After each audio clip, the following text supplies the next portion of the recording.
Imagine toutes les personnes.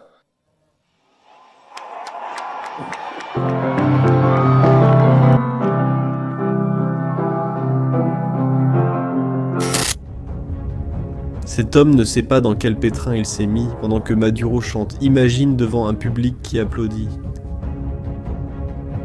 Quelque chose a changé le 24 novembre 2025. Officiellement, une désignation est entrée en vigueur. Ce ne sont que 3 lettres, mais elles transforment Maduro en ce qu'il craignait le plus.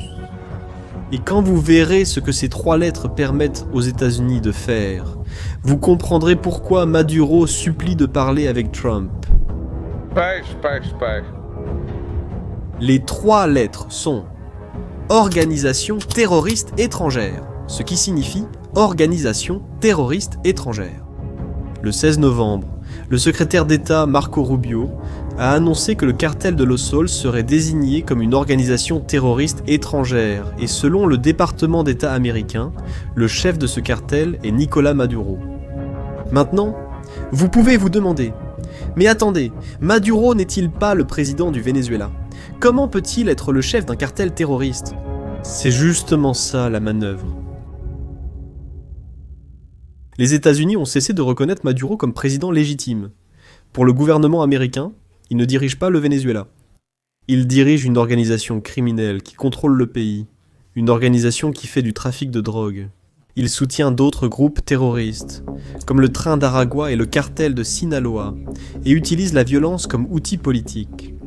Et, lorsque vous qualifiez quelqu'un de leader terroriste au lieu de chef d'État, les règles changent complètement. Regardez, quand vous êtes président d'un pays, même si les États-Unis ne vous aiment pas, il y a des limites, il y a des protocoles diplomatiques, il y a des lois internationales. Vous ne pouvez pas simplement attaquer un chef d'État sans d'énormes conséquences politiques. Mais, si vous êtes chef d'une organisation terroriste, ces limites disparaissent. D'abord parce que toute personne ou entreprise qui apporte un soutien matériel à Maduro commet un crime fédéral aux États-Unis. Cela inclut faire affaire avec lui, transférer de l'argent et fournir du matériel. Même l'aide humanitaire peut être considérée comme un soutien matériel si elle passe par de mauvaises mains. Deuxièmement, parce que tous les avoirs de Maduro sur le territoire américain ou dans des banques opérant avec le système financier américain sont immédiatement gelés. Et enfin parce que Maduro et toute personne associée au cartel de Los Soles ont l'interdiction d'entrer aux États-Unis. Et, s'ils s'y trouvent, ils peuvent être expulsés ou arrêtés. Mais le plus important, ce qui change toute la donne, c'est ceci, la désignation. Organisation terroriste étrangère donne au président des États-Unis l'autorité d'utiliser la force militaire contre l'organisation terroriste. Sans avoir besoin de demander la permission au Congrès, Trump peut ordonner des attaques contre les actifs du cartel au Venezuela. Et, comme Maduro est le chef du cartel, selon cette désignation, tout ce qui appartient au gouvernement vénézuélien peut être considéré comme un actif du cartel. Je parle de bases militaires, de ports, d'aéroports, de raffineries de pétrole, de bâtiments gouvernementaux. Même la résidence présidentielle, Trump l'a dit explicitement le dimanche 17 novembre. Interrogé sur la possibilité d'attaques au Venezuela après la désignation organisation terroriste étrangère, il a répondu « Nous pouvons attaquer les actifs et infrastructures de Maduro. » Oui. Le gouvernement des États-Unis ayant pour cible des actifs militaires ou des infrastructures à l'intérieur du Venezuela, nous l'autorise, mais n'a pas dit que nous le ferions. Nous pouvons avoir quelques discussions avec Maduro et nous verrons comment cela se déroule. Ils aimeraient parler. Et c'est là que l'histoire devient intéressante. Car si vous observez le comportement de Maduro ces 2 dernières semaines, il a clairement compris le message. Pas de guerre folle. Ce n'est pas une guerre folle, ce n'est pas une guerre folle, ce n'est pas une guerre folle, ce n'est pas une guerre folle. Le 18 novembre, 3 jours après l'annonce de Rubio, Maduro est passé à la télévision d'État vénézuélienne avec un message en anglais. Regardant la caméra, il a déclaré Oui, paix, oui, paix. Il a demandé la paix. Lui, qui a passé des mois à traiter Trump d'impérialiste, qui a dit que le Venezuela résisterait jusqu'à la mort. N'ose pas. N'ose pas, parce que la réponse pourrait être le début et la fin de l'Empire nord-américain. N'ose pas. Laissez tranquille celui qui est tranquille. Je suis un homme de paix.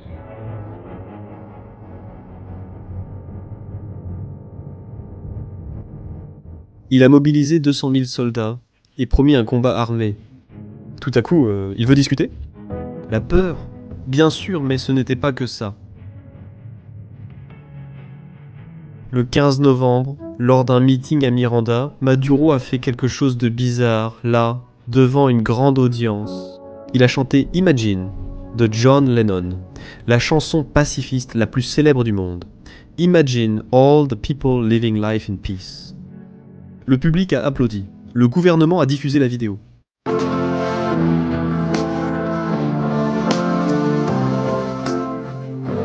Maduro s'est présenté comme un homme de paix. Mais pendant qu'il chantait John Lennon, 15 000 soldats américains encerclaient le Venezuela. L'United States Ship, Gerald R. Ford, le plus grand et le plus redoutable porte-avions du monde, était positionné à 500 km des côtes vénézuéliennes. Des chasseurs F-35 opéraient à Porto Rico. Des destroyers de classe Arleigh Burke patrouillaient dans les Caraïbes.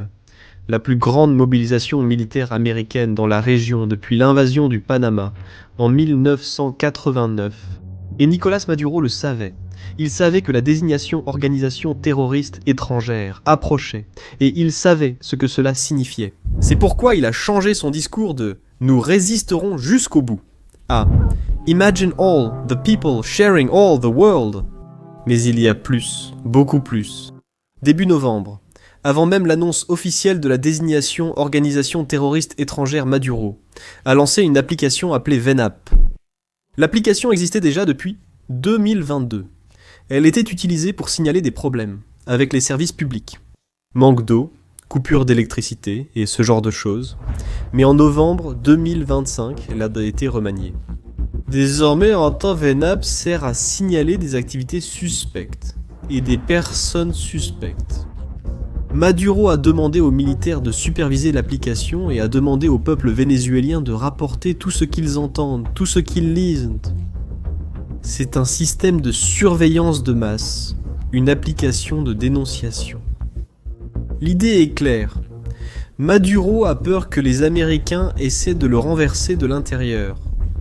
Il a peur d'un coup d'État. Il craint que ses propres généraux ne se retournent contre lui lorsque la pression augmentera. C'est ainsi qu'il a fait de la population des espions et instauré la paranoïa. Et ça fonctionne. Des groupes de défense des droits de l'homme, dont Amnesty International, ont averti que l'application pouvait servir à persécuter les opposants, à arrêter arbitrairement et faire taire les critiques. Mais le plus révélateur n'a pas été ce que Nicolás Maduro a fait, mais ce qu'a fait la Colombie. Le 19 novembre, Bloomberg a rapporté que le gouvernement colombien négociait un accord pour évincer Nicolás Maduro du pouvoir. Oui, la Colombie, le pays qui était l'allié le plus proche de Nicolás Maduro dans la région. Le président colombien, Gustavo Petro, qui est de gauche, qui a été guerrillero, qui a toujours défendu les régimes socialistes en Amérique latine, négocie le départ de Nicolás Maduro. La proposition est simple. Nicolás Maduro démissionne. Un gouvernement de transition prend le relais. De nouvelles élections sont convoquées. Et, en échange, Nicolás Maduro n'ira pas en prison, il bénéficie d'une amnistie. La Colombie choisit cette solution, car l'alternative, les États-Unis, est pire. Envahissant le Venezuela. Et si cela arrive, des millions de réfugiés traverseront la frontière vers la Colombie. L'économie colombienne va s'effondrer, et le pays sera plongé dans une guerre non désirée. Petro tente de persuader Maduro de partir sans conflit. Et le fait que même la Colombie ait abandonné Maduro montre l'ampleur du problème. Maintenant, la question que vous vous posez probablement est: vous êtes d'accord, les États-Unis peuvent attaquer, mais vont-ils attaquer? Et la réponse est: ça dépend. Regardons les chiffres. Les États-Unis ont 15 000 soldats dans la région, ça paraît beaucoup. Mais cela ne suffit pas pour une invasion à grande échelle. Lorsque les Américains ont envahi le Panama, en 1989, ils ont utilisé 27 000 soldats. Et le Panama est minuscule comparé au Venezuela.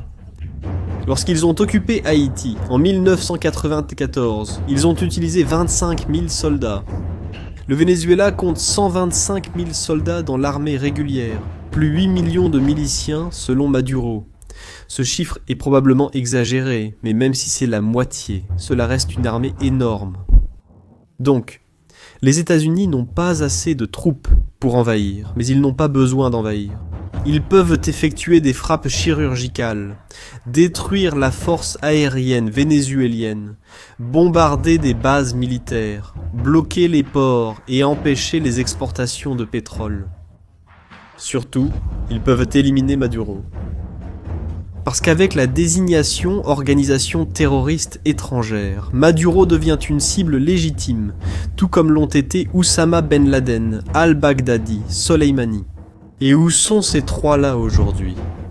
Trump peut ordonner une opération des forces spéciales pour capturer ou tuer Maduro, et il n'a besoin de demander la permission à personne. Les États-Unis offrent déjà une récompense de 50 millions de dollars pour la capture de Maduro et de 25 millions pour Diosdado Cabello, le ministre de l'Intérieur vénézuélien et supposé chef militaire du cartel de Los Soles. Autrement dit, ils n'ont pas besoin d'envahir le Venezuela pour changer le régime. Ils peuvent simplement retirer Maduro du jeu. Mais un problème subsiste. Le Venezuela ne sera pas facile, car il dispose du système de défense aérienne le plus sophistiqué d'Amérique latine.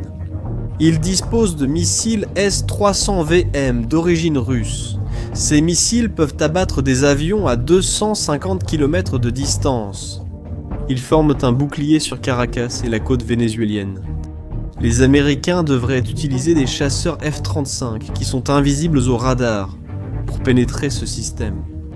Et même ainsi, ce serait risqué. De plus, la Russie aide. Des techniciens russes ont réactivé les systèmes de défense vénézuéliens. La Russie a envoyé de nouveaux missiles et des anciens membres du groupe Wagner, maintenant contractuels militaires, seraient au Venezuela pour protéger des cibles importantes. La Russie considère le Venezuela comme un levier contre les États-Unis. De la même manière que les Américains soutiennent l'Ukraine contre la Russie, les Russes soutiennent le Venezuela contre les Américains. C'est une guerre par procuration. Et la Chine est également impliquée. La Chine est le principal créancier du Venezuela. Pékin prête des milliards de dollars à Caracas en échange de pétrole. Si Maduro tombe, la Chine perd de l'argent. C'est pourquoi la Chine a demandé aux États-Unis de respecter la souveraineté vénézuélienne.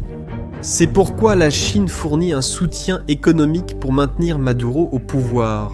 Alors oui, les États-Unis peuvent attaquer, mais ce ne sera pas une opération simple. Et cela nous amène à la dernière question. Pourquoi maintenant ? Pourquoi cette escalade se produit-elle précisément en ce moment ? La réponse comporte 3 parties. Premièrement, à cause de la réélection de Trump. Trump a toujours voulu évincer Maduro du pouvoir. Il a essayé lors de son premier mandat, entre 2017 et 2021, mais il n'a pas réussi. Maintenant, il est de retour et veut terminer le travail. Deuxièmement, le changement au Pentagone. Le 5 septembre 2025, Trump a signé un décret rétablissant le nom du département de la Défense en département de la guerre. Ce n'est pas juste symbolique, c'est un changement de doctrine. Le département de la Défense implique une posture réactive. On se défend, on protège, on maintient l'ordre. Mais le département de la guerre, eh bien, cela implique une posture offensive. On attaque, on conquiert, on change les règles. Et Pete Raxès, le secrétaire à la guerre, l'a clairement dit lorsqu'il a déclaré que l'ère du département de la Défense était terminée. Il a dit que les États-Unis allaient à se battre pour gagner, pas pour ne pas perdre. Il a dit que l'objectif est sur la létalité maximale, pas la légalité tiède. C'est cet état d'esprit qui guide l'opération Lance du Sud. Comme vous pouvez le voir, cette nouvelle désignation attribuée à Maduro supprime tous les obstacles juridiques qui empêchèrent les États-Unis d'attaquer le Venezuela. Trump peut désormais ordonner des attaques contre le Venezuela. Et il n'a besoin de demander la permission à personne. Et Maduro le sait. C'est pourquoi il a complètement changé de discours. C'est pourquoi il chante John Lennon. C'est pourquoi il demande la paix. C'est pourquoi même la Colombie essaie de négocier sa sortie du pouvoir avant qu'il ne soit trop tard. Et la grande question maintenant n'est pas de savoir si les États-Unis vont agir, mais quand et comment, car l'étau s'est resserré et les pièces sont en place. Maintenant, je veux connaître ton avis. Tu penses que Trump va vraiment attaquer le Venezuela? Ou que c'est juste une pression pour forcer Maduro à partir?